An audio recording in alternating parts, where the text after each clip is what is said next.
ഹരേ കൃഷ്ണ. ഇന്ന് വളരെ നല്ലൊരു ദിവസമാണ്, കുചേല ദിനാണ്.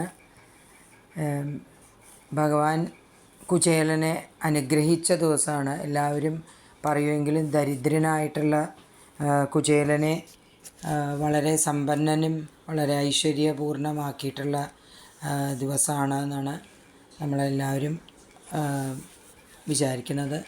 അപ്പോൾ അന്നത്തെ ദിവസം നമുക്കും ആ ഒരു കുചേലവ്രതം നാരായണീയത്തിലെയും ഭാഗവതത്തിലെയൊക്കെ ചെല്ലാൻ പറ്റിയാൽ ഇത്രയും നല്ലൊരു കാര്യം വേറെ ഇല്ല.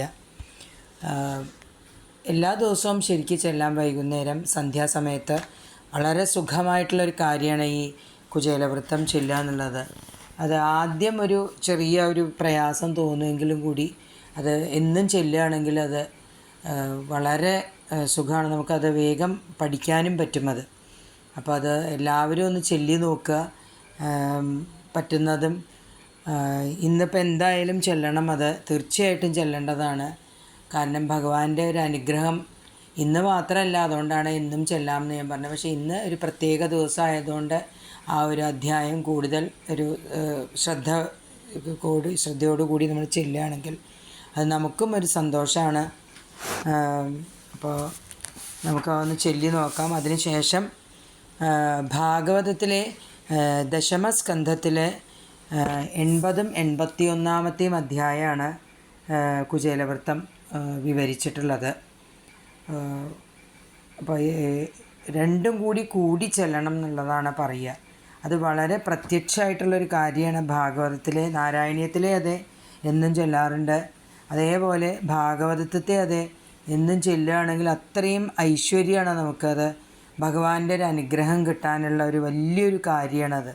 അത്രയും ഭഗവാന് അത്രയും ഇഷ്ടമുള്ള ഒരു ആത്മസുഹൃത്തായിരുന്നു കുചേലൻ.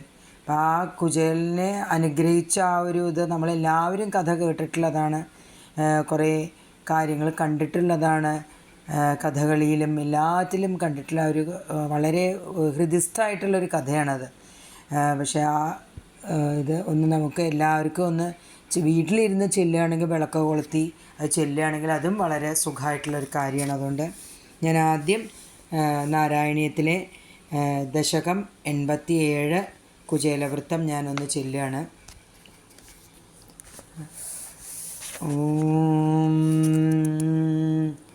ഓം നമോ ഭഗവതേ വാസുദേവായ. ഓം ശ്രീകൃഷ്ണ പരമാത്മനേ നമഃ. ഓം കുചേലനാമാ ഭവതഃ സതീർത്ഥ്യതാം ഗതഃ സന്ദീപനിമന്ദിരേ ദ്വിജ ത്വദേകരാഗേണ ധനാദിനിസ്പൃഹോ ദിനാനി നിന്യേ പ്രശമീ ഗൃഹാശ്രമീ സമാനശീലാപി തദീയവല്ലഭാ തഥൈവ നോ ചിത്തജയം സമേയുഷി കദാചിദൂചേ ബത വൃത്തിലബ്ധയേ രമാപതി കിം ന സഖാ നിഷേവ്യത്തെ ഇതീരിതോയം പ്രിയയാ ക്ഷുധാർത്തയാ ജുഗുപ്സമാനോപി ധനേ മദാവഹേ തദാ ത്വദാലോകനകൗതുകാദ്യയോ വഹൻ പടാന്തേ പൃഥുകാനുപായനം ഗതോയമാശ്ചര്യമയീം ഭവത്പുരീം ഗൃഹേഷു ശൈബ്യാ ഭവനം സമേയിവാൻ പ്രവിശ്യ വൈകുണ്ഠമിവാപനിർവൃതിം തവാതി സംഭാവനയാ തു കിം പുനഃ പ്രപൂജിതം തം പ്രിയയാ ച വീജിതം കരേ ഗൃഹീത്വാ കഥയ പുരാ കൃതം യദിന്ധനാർത്ഥം ഗുരുദാരചോദിതൈർ അപത്തു വർഷം തദമർഷികാനനേ ത്രപാജുഷോസ്മാദ്ഭൃതുഗം ബലാദധ പ്രഗൃഹ്യ മുഷ്ടൗ സകൃദാശിതേ ത്വയാ കൃതം കൃതം നന്വിയതേതി സംഭ്രമാത് രമാകിലോപേത്യ കരം രുരോധത്തെ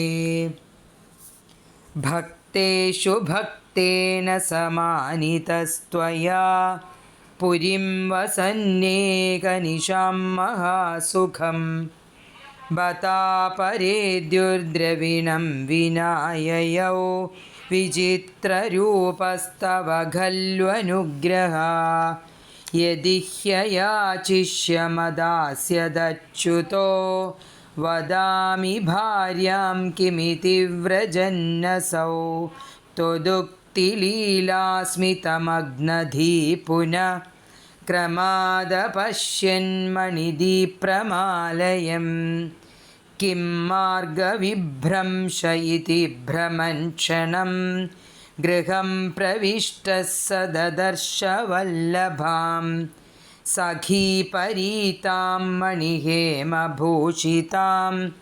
ബുബോധ ച ത്വത്കരുണാം മഹാദ്ഭുതാം സരത്നശാലാസു വസന്നപി സ്വയം സമുന്നമദ്ഭക്തിഭരോമൃതം യയൗ ത്വമേവ മാപൂരിതഭക്തവാഞ്ചിതോ മരുത്പുരാധീശ ഹരസ്വ മേ ഗദാൻ. സർവത്ര ഗോവിന്ദനാമസങ്കീർത്തനം. ഗോവിന്ദ ഗോവിന്ദ. ഭാഗവതത്തിലെ കുചേലവൃത്തം ഞാൻ വേറൊരു വീഡിയോ ആയിട്ട് ചെയ്തിട്ട് ഞാൻ ഇടുന്നതാണ്, അടുത്ത് തന്നെ ഇടുന്നതാണ്. ഹരേ കൃഷ്ണ.